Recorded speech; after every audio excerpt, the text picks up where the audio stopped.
Most people think geniuses win because they think faster. That's wrong. They win because they understand how people think emotionally, and they quietly let others defeat themselves. These are the 10 darkest psychological laws geniuses use every day. And once you see them, you can't unsee them. Let's start with the one almost everyone misunderstands. Law number 1, the law of perceived intent. People don't judge actions objectively. They judge intent, even when they're guessing. Your brain constantly asks, why did they do that? And whatever answer it creates becomes reality. This is why you've seen people get punished for doing the right thing and rewarded for doing the same thing. Example, 2 coworkers leave work early. One is labeled lazy, the other is labeled efficient. Nothing changed except perception. How geniuses use this law. Geniuses don't rush to act. They first manage how they are perceived. They build a reputation before making bold moves. Signal good intent early and often. Let others defend their character for them. So when something goes wrong, people say, that doesn't sound like them. That sentence is power. Lesson: geniuses don't act first. They shape how they're perceived before acting. And once intent is assumed, logic stops mattering. People don't judge your actions. They judge the story they tell themselves about you. Control the story of your intent, and you control the outcome. That's the first law. Now here's where geniuses stop talking and start winning. Law number 2, strategic silence. Most people talk to relieve discomfort. Silence creates that discomfort. When nothing is said, the brain panics and starts filling gaps, explaining, justifying, and oversharing. Strategic silence means withholding words on purpose, not because you have nothing to say, but because saying less gives you more information and control.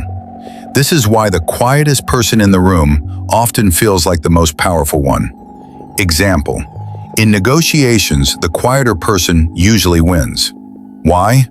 Because the other side keeps filling the silence, explaining, justifying, oversharing. How geniuses use this law. Geniuses pause before responding, let others finish completely, answer with fewer words than expected, stay silent after making a point.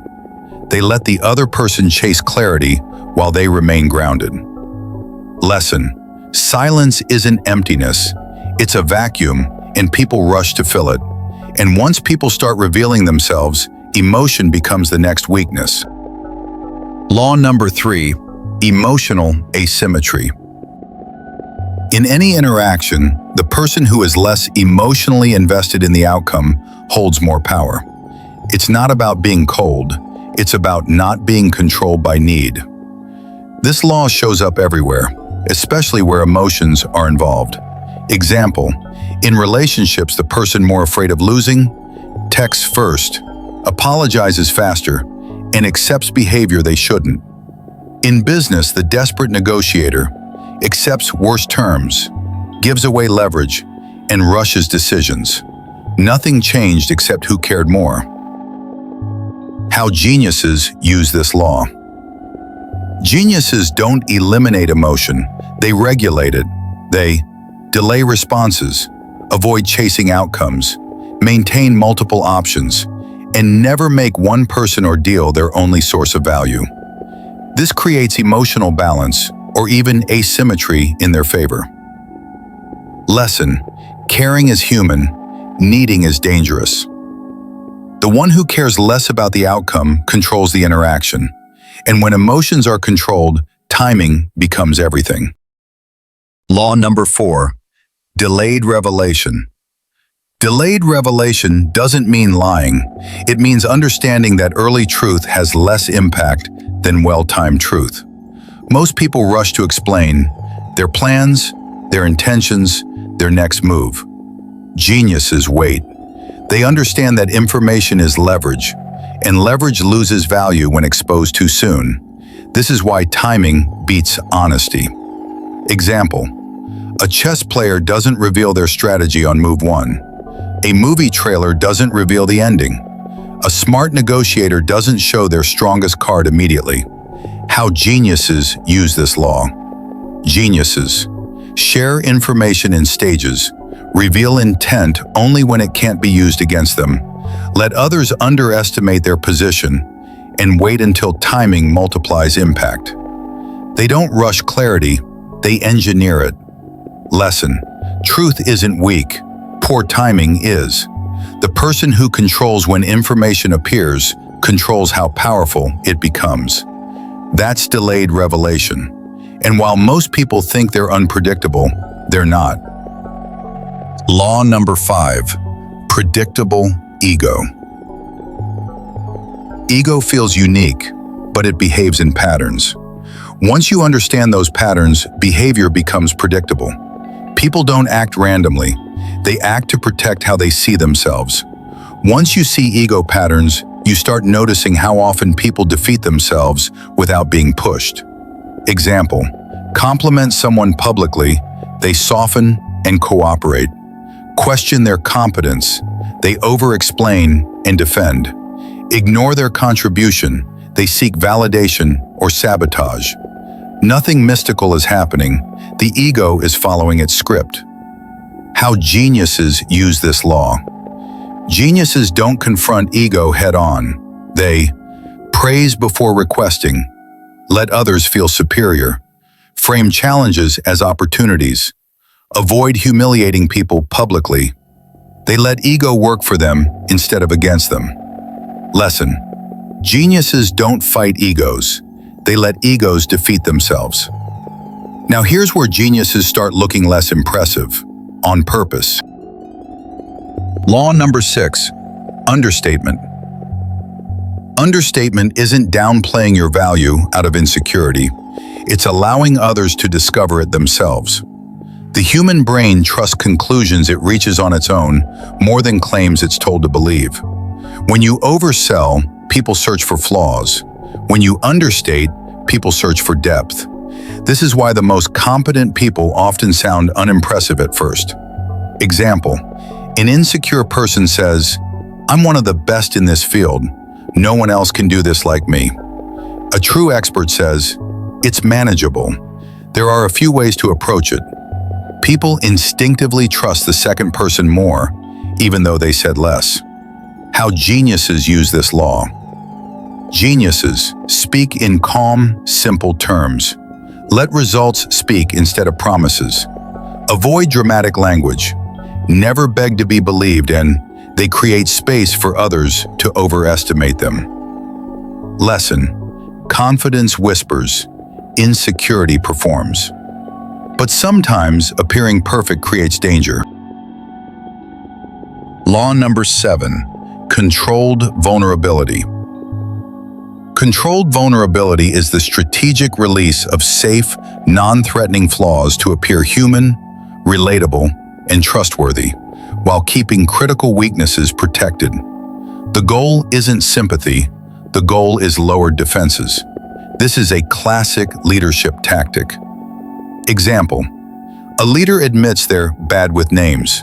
People relax, trust increases. Meanwhile, real weaknesses stay hidden. How geniuses use this law. Geniuses share minor flaws publicly, keep major vulnerabilities private, choose timing carefully, and never reveal weaknesses to people who haven't earned trust. They decide what is seen and what stays hidden. Lesson: power doesn't come from pretending you're flawless. It comes from choosing which flaws the world gets to see. Now comes one of the most powerful positioning tools. Law number 8, psychological positioning. Whoever asks the questions controls the frame. Talking explains, asking extracts. This is why therapists, interrogators, and elite negotiators ask, not tell. Example: in an interview or negotiation, one person keeps explaining their position. The other asks, "Why is that important to you? What happens if this doesn't work? How did you arrive at that number?" By the end, the talker has revealed their limits, their fears, and their flexibility. The questioner holds the map. How geniuses use this law. Geniuses ask open-ended questions. Let silence follow questions. Avoid answering unless necessary, and reframe conversations with one well-placed question. They guide the conversation without appearing forceful. Lesson: sometimes the smartest move is to stop answering and start asking. And when conflict appears, control becomes visible. Law number 9, emotional detachment in conflict.